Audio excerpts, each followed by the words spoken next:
Thank you. 안녕하세요. 반갑습니다. We said as a community is we will not tolerate this. We know it happened and never again.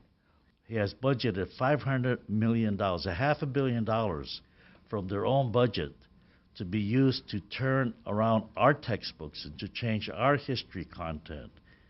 And 19 historians had said, no, this is wrong. What we have is accurate and must not be tampered with. The truth is that the Imperial Army created a system of kidnapping and forcing young women and girls into sexual slavery.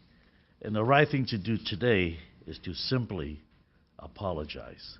Let's hope that the Japanese government hears those words and listens to those words and takes action on those words. Even though these events took place more than half a century ago and half a world away, we must always remember what a tragedy this was and do everything in our powers as Americans and as human beings to ensure that nothing like this ever happens again.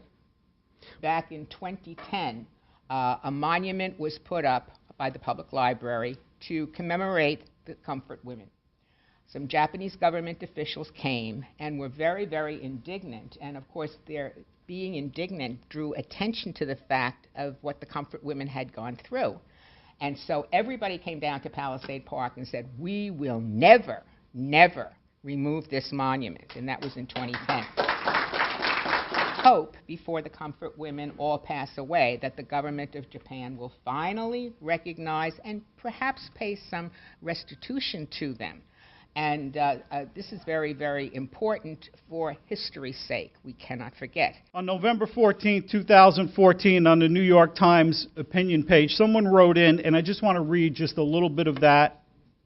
The U.S. has a responsibility to remind Japan, its ally, the human rights and women's rights are pillars of American foreign policy. If we do not speak out, we will be complicit not only in Japanese denials, but also in undermining today's international efforts to end war crimes involving sex violence.